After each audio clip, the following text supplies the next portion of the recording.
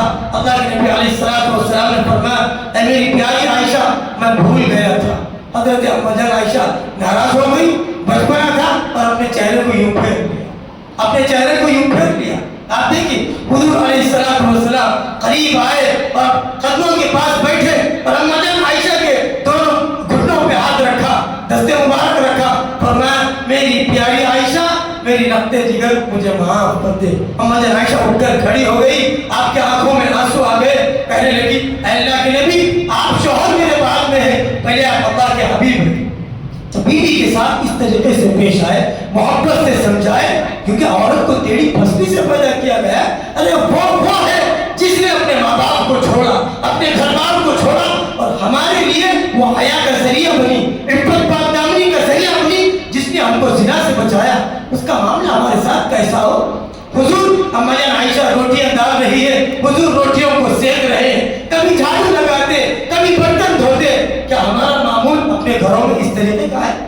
تو کیا پتہ چلا کہ ہم حقوق العباد میں کوتاہی کر رہے ہیں. حقوق العباد میں سب سے پہلا ماں باپ کا ہے، دوسرا حق بیوی کا ہے، تیسرا حق تمام بندوں کے حقوق ہے. اس نے فرمایا جس کو شب قدر آخری عشرے میں نصیب ہو جائے ان چار لوگوں کی مغفرت نہیں ہو سکتی. نمبر 1 شرک کرنے والا، نمبر 2 ماں باپ کا نافرمان، نمبر 3 دلوں میں کینہ بغض نفرت رکھنے والا، نمبر 4 رشتہ داروں سے تعلق توڑنے والا. یہ حقوق العباد میں ہے. رشتے حقوق العباد میں ہے، ماں باپ کا حق حقوق العباد میں ہے. اس لیے میرے بھائیوں ابھی بھی وقت ہے، ابھی بھی 2 راتیں باقی ہے. اللہ سے امید رکھے، کیونکہ تمام مساجد کے اندر 27 شب کو 26 رمضان کو جو پیر کو اب آنے والی ہے ختم قرآن کرایا جاتا. کیونکہ یہ بعض روایتوں سے ثابت ہے، اگرچہ کہ 5 راتوں میں تلاش کرے لیکن پھر بھی شب قدر کی تعین زیادہ امکانات 26 رمضان کو 27ویں شب کو ہے. کیوں ہے وہ بات سنا کر میں بات چھوڑ رہا ہوں. وہ یہ حضرت عبداللہ بن عباس رضی اللہ عنہ مفسر قرآن صحابہ کی مجلس تھی. حضرت عمر رضی اللہ عنہ نے پوچھا بتاؤ کہ شب قدر آخری عشرے میں کب ہو؟ تو عبداللہ بن عباس نے فوراً کہا کہ 26 رمضان 27ویں شب کو ہوگی. تو یہ کہا گیا کہ تم یقین کے ساتھ کیسے کہہ سکتے ہو؟ تو عبداللہ بن عباس چونکہ قرآن کے مفسر تھے فرمایا دیکھو لیلۃ القدر لام یا لام تا الف لام قاف دال را کتنے حروف ہیں؟ 9. لام یا لام تا الف لام قاف دال را، یہ 5 یہ 4 9. صحابہ سے کہنے لگے کتنے حروف ہو گئے؟ 9 ہو گئے. لیلۃ القدر کے 9 حروف ہیں. صحابہ نے کہا ہاں 9 ہے. پھر فرمایا اب سورۃ القدر کی تلاوت کرو. انا انزلناه فی لیلۃ القدر. ایک مرتبہ لیلۃ القدر آیا وما ادراک ما لیلۃ القدر. 2 مرتبہ، تیسری مرتبہ لیلۃ القدر خیر من الف شہر. کتنے ہو گئے؟ سورۃ القدر کے اندر کتنی مرتبہ ہے؟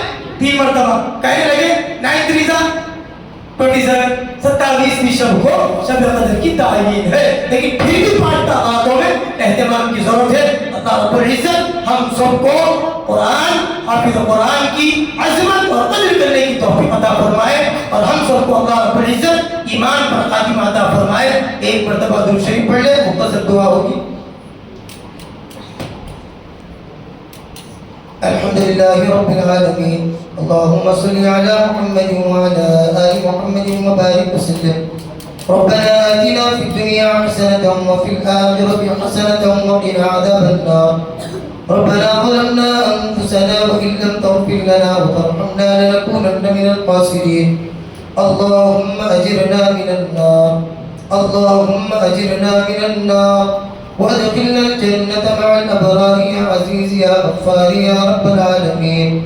اللهم لك الحمد كالذي تقول وخيرا مما نقول اللهم إنا مغفرتك أوسع من ذنوبنا ورحمتك أرجى عندنا من أعمالنا. اللهم إنا نسألك الهدى والتقى والعفاف والغنى. اللهم اجعلنا من الذين يستمعون القول فيتبعون حسنا. اللهم فك رقبتنا من النار ونعوذ بك من السلاسل والأغلال. اللهم إنك عفو تحب العفو فاعف عني. اللهم إنك عفو تحب العفو فاعف عنا. اللهم إنك عفو كريم تحب العفو فاعف عنا يا كريم. لا إله إلا أنت سبحانك إنا كنا من الظالمين. اللهم ارحمنا يا أرحم الراحمين ويا أكرم الأكرمين ويا ذا القوة المتين ويا بديع السماوات والأرض ويا ذا الجلال والإكرام. اے اللہ ہمارے گناہوں کو معاف فرما. اے اللہ ہمارے خطاؤں کو درگزر فرما. مولا بے شک بہت بڑے گناہ گار ہیں، سیاہ کار ہیں، خطا کار ہیں، سزا بار ہیں، مولا مجرم بندے ہیں. اے اللہ رمضان کا مقدس مہینہ ہے اور آخری عشرہ ہے. اے اللہ تیسری تاخیرات ہے. شب قدر کے امکانات کی امید سے اے اللہ آپ کی بارگاہ میں ہاتھ پھیلائے ہوئے بیٹھے ہیں. اے اللہ ہم سب کے صغیرہ کبیرہ گناہوں کو معاف فرما. اے اللہ ہم سب کی عبادتوں کو قبول فرما. ہماری نمازوں کو قبول فرما. ہمارے روزے کو قبول فرما. ہماری تراویح کی عبادت کو قبول فرما. اے اللہ جتنے خیر کے کام کیے ہیں مولا ان تمام کاموں کو اے اللہ آپ کی رضا کے لیے قبول فرما لیجیے. اے اللہ جتنی ہم نے زکوٰۃ صدقات وغیرہ ہم نے نکالی ہے اے اللہ ان تمام کو قبول فرمائیے. اے اللہ رمضان میں ہم نے جتنا قرآن پڑھا اور جتنا سنا ہے اے اللہ اس کا ثواب ہمارے مرحومین تک پہنچا دیجیے.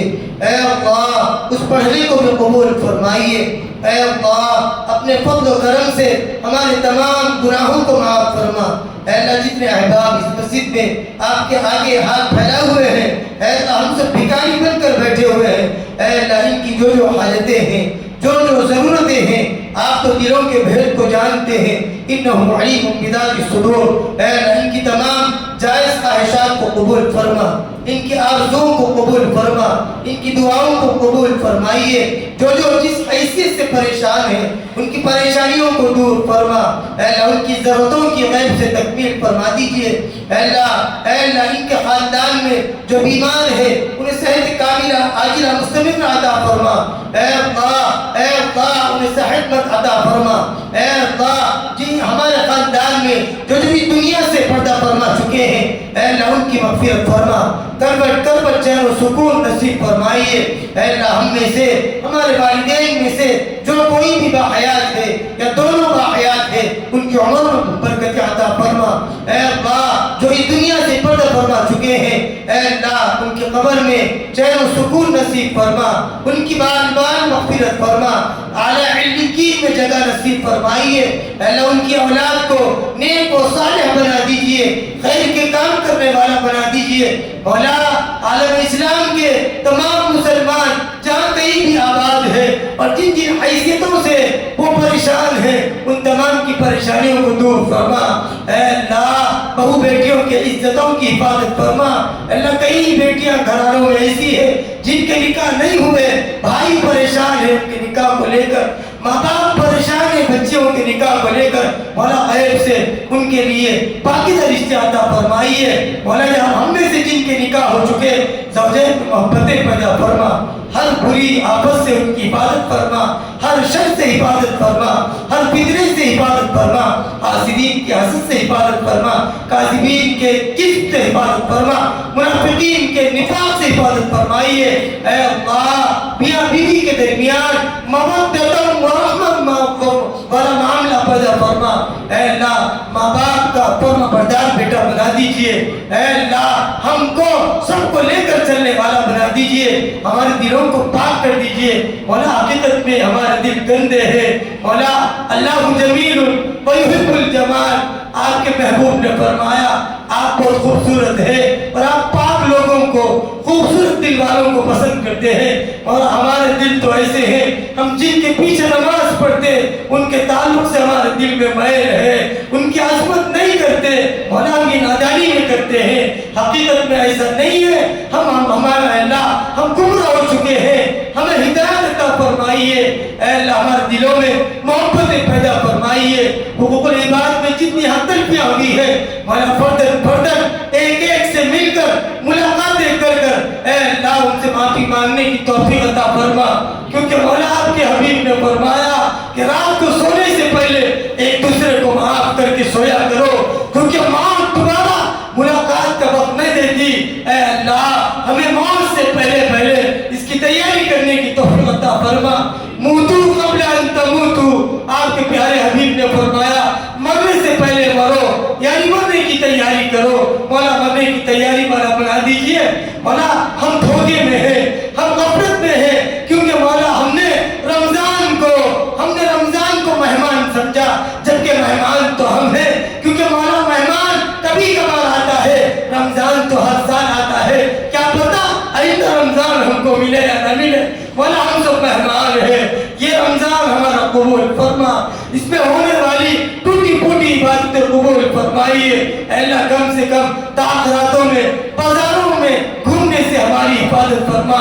اے اللہ جتنے اس مسجد میں اس وقت بیٹھے ہوئے ہیں مولا یہ نہیں بیٹھے, آپ نے انہیں بیٹھنے کے لیے قبول فرمایا. اے اللہ آپ نے فرمایا میں انہی کو قبول فرماتا ہوں جن سے میں محبت کرتا ہوں. اے اللہ ہمیں محبت میں کامل والا بنا دیجئے, آپ کو فرما بردار بنا دیجئے.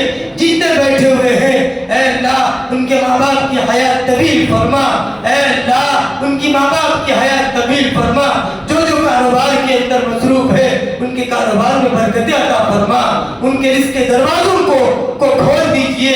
ان کے رزق کے دروازوں کے لیے وسعتیں عطا فرمائیے. اے اللہ مسلمانوں کی حفاظت فرما, عالم اسلام کے مسلمانوں کی حفاظت فرما.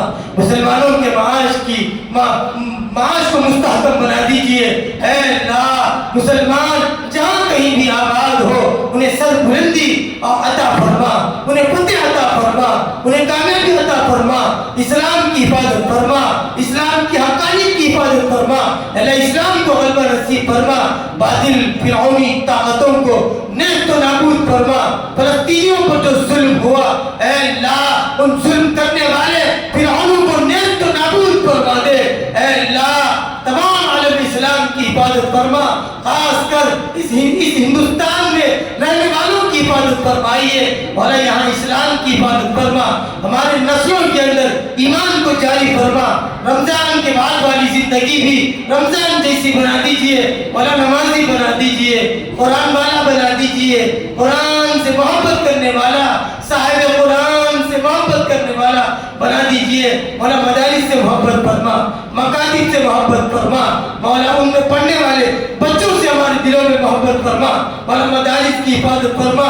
باطل فرعونی طاقتیں اے اللہ مدارس کو ختم کرنے کی, مکاتب کو ختم کرنے کی ناپاک کوششیں کر رہی ہے, اور اس کی حفاظت اے اللہ علماء کر رہے ہیں, حفاظ کر رہے ہیں, ائمہ کر رہے ہیں. اے اللہ اللہ والوں نے فرمایا جس بستی کے اندر جب مسجد موجود ہو اس مسجد میں نمازیں ہوتی ہو, اور اس مسجد میں اذان دینے والا مؤذن, اور اس مسجد میں نماز پڑھانے والا امام, اے اللہ اس امام کی برسالین پر آمین کہنے والے تمام مسلموں کی برکت سے, اور اذان دینے والا حی علی الصلاۃ حی علی الفلاح کی آوازیں لگا کر ہمیں آپ کی بارگاہ میں بلانے والا وہ مؤذن, اے اللہ ان کی برکت سے آپ نے ہمارے علاقوں کو محفوظ رکھا ہے. ان علماء کی برکت سے ہمارے گھرانے محفوظ ہے. اے اللہ ان علماء کی قدر ہمارے دلوں میں پیدا فرمائیے. مولا جو مانگا اسے بھی قبول فرما. آپ کے محبوب نے جتنی خیر کی دعائیں مانگی اس میں ہم سب کا حصہ شامل عطا فرما. آپ کے حبیب نے جتنے فتنوں سے پناہ مانگی, شرور و فتون سے پناہ مانگی, مولا اس میں ہم سب کا حصہ شامل عطا فرما. اے اللہ ہم تمام کی دعاؤں کو اور ہمارے یہاں بیٹھنے کو حضرت محمد رسول اللہ صلی اللہ علیہ وسلم کے صدقے طفیل کو قبول فرما. وصلی اللہ علی النبی الکریم محمد وعلی آلہ واصحابہ اجمعین برحمتک یا ارحم الراحمین والحمد للہ رب العالمین.